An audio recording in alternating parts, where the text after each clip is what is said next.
Halo teman-teman, dimanapun kalian berada.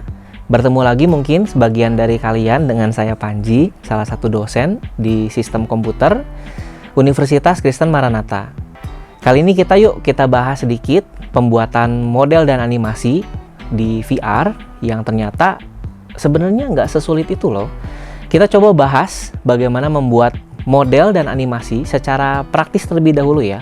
Nah, pada dasarnya kita perhatikan, sebenarnya kalau kita perhatikan baik-baik, bidang ini tuh lagi cukup berkembang. Ini hal yang paling pertama yang harus saya jelasin dulu, karena pasti teman-teman bakal bingung nih ya. Dalam waktu beberapa hari ini atau beberapa minggu ini, sebenarnya aplikasi terkait seperti Unity gitu ya, sering update nih di beberapa versi. Nah, ini teman-teman harus tahu dulu nih. Nah, mungkin teman-teman nggak perlu bingung nanti ya. Mungkin saat kalian udah buka Unity atau langsung terjun membuat animasi gitu ya. Teman-teman pasti ketemu beberapa panduan dari beberapa akun YouTube atau buku atau literasi lain gitu ya.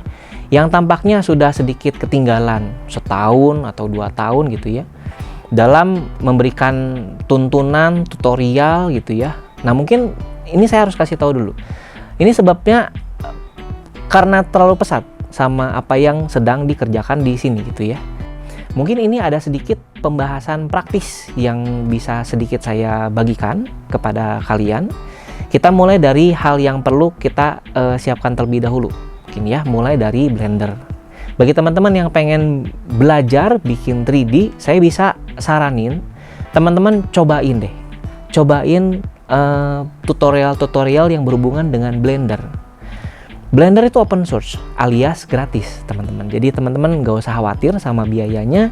Teman-teman tinggal download dan mungkin ada beberapa tambahan fitur sih ya. Itu sih kayaknya nggak terlalu gimana ya buat yang belajar pertama kali gitu. Tutorialnya juga udah sangat banyak saya perhatikan ya. Lumayan ada di YouTube gitu ya, dari mulai hal yang paling gampang sampai hal yang paling rumit. Itu banyak dan bisa diakses secara gratis juga. Namanya juga YouTube ya, paling iklan-iklan dikit lah gitu ya.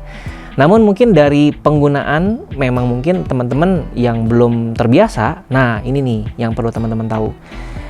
Blender tidak semudah itu juga sih sebenarnya, tapi buat teman-teman yang udah terbiasa itu sangat enak. Nah, jadi bagi teman-teman yang baru banget nyoba ini, teman-teman jangan khawatir duluan.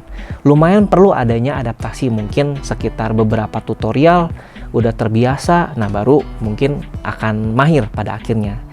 Atau barangkali mau coba aplikasi serupa nih dari yang gampang dulu, ya teman-teman bisa cobain Tinkercad, itu gampang banget. Dan rasanya nggak berbayar juga deh, itu tinggal akun gitu ya, masukin akun, terus ya tinggal pergunakan gitu. Atau Fusion atau SolidWorks. Nah, ini mungkin kalau nggak salah ada license-nya, harus berbayar. Bisa banget buat jadi wadah nih. Tadi Tinkercad, Fusion atau SolidWorks itu bisa ya dipergunakan untuk wadah buat teman-teman latihan-latihan dulu. Setelah terbiasa nih teman-teman menggunakan aplikasi Blender tadi ya dalam membuat model atau nggak cuma Blender dan lain-lain, teman-teman bisa coba maju lagi step selanjutnya ke tahap pada aplikasi Unity. Nah, teman-teman, saya bahas nih sedikit tentang aplikasi Unity. Teman-teman bisa mulai dari membuat benda-benda yang sederhana dulu, layaknya Blender tadi. Gitu ya, mulai dari kotak dulu, atau elips dulu, atau benda-benda yang sebenarnya sudah disediakan juga sebenarnya di Unity, tinggal diubah sedikit-sedikit. Nah, teman-teman bisa latihan dari situ dulu. Setelah coba membuat aplikasi yang sederhana ini nih, yang benda-benda yang sederhana tadi, teman-teman bisa bikin tempatnya atau environment di mana kalian nanti akan masuk ke dalam lingkungan itu, gitu ya. Nah, teman-teman nggak perlu overthinking duluan nih, kayaknya susah nih Pak, tenang aja, nggak sesulit itu. Teman-teman di sini bisa download, install apa yang ada disediakan di Unity-nya. Gitu ya. Setelah mendapat banyak referensi nih, setelah udah nyobain dari hal yang sederhana, bikin environment-nya, teman-teman bisa buat sendiri nanti kalau misalnya keahliannya sudah mumpuni gitu ya. Entah itu mulai dari Blender-nya, mulai dari Unity-nya, nanti digabungin itu bisa. Nah, sekarang dari sini sebenarnya teman-teman udah bisa langsung coba ke VR-nya. Untuk menghubungkan ke VR-nya, saya sangat merekomendasikan untuk menggunakan kabel link namanya. Teman-teman bisa cari aja. Dengan menggunakan kabel link ini saya merasa sangat terbantu. Untuk saat ini VR yang kami gunakan, for your information dulu ya, kita menggunakan MetaQuest 2 ya teman-teman ya. Nah, jadi memang ada cara lain nggak sih Pak kalau misalnya mau menghubungkan antara Unity dengan si VR-nya, pengen tahu hasilnya seperti apa sih gitu ya. Nah, jadi sebenarnya setelah saya coba-coba, sebenarnya bisa menggunakan kabel link tadi ya. Kemudian bisa menggunakan jaringan WiFi juga, tapi saya nggak terlalu merekomendasikan karena terkadang kalau jaringannya nggak terlalu stabil, ya akhirnya bakal nggak terlalu smooth juga hasilnya gitu ya. Kemudian ada cara lagi, mungkin ini agak effort tapi bagus juga, teman-teman bisa cobain. Teman-teman dari Unity build dulu aja atau bikin dulu aja file APK-nya, kemudian nanti diinstal di VR-nya. Cuman mungkin lebih repot gitu ya, jadi dibikin dulu dari Unity, kemudian APK-nya ditaruh di VR-nya, diinstal gitu ya, baru nanti bisa dinikmati.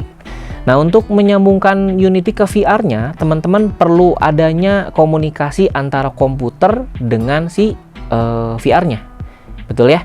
Nah, jadi perangkat dari VR atau yang MetaQuest tadi, itu dia harus bisa dikenali sama si PC-nya atau si laptopnya.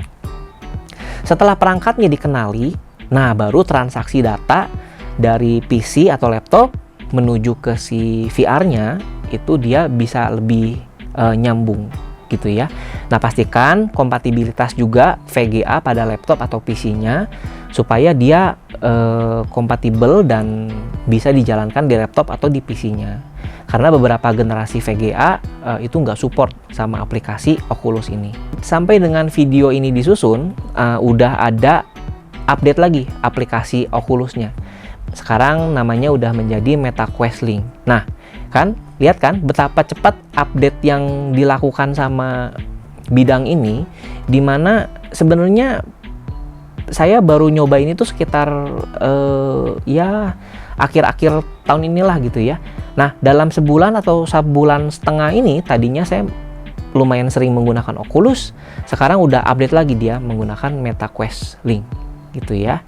Nah, mungkin buat teman-teman yang mau coba dulu nih, kira-kira seneng atau enggak ya sama bidang ini, teman-teman boleh banget datang ke lab multimedia sistem komputer di Universitas Kristen Maranatha untuk nyoba-nyoba dulu atau lihat-lihat dulu gitu ya, seperti apa proses yang kita lakukan untuk mengembangkan animasi di VR ini.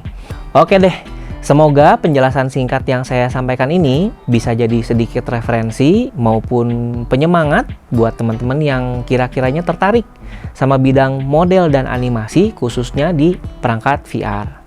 Kalau begitu, sekian. Have a nice day untuk teman-teman semua yang mendengarkan. Sampai jumpa di Maranatha.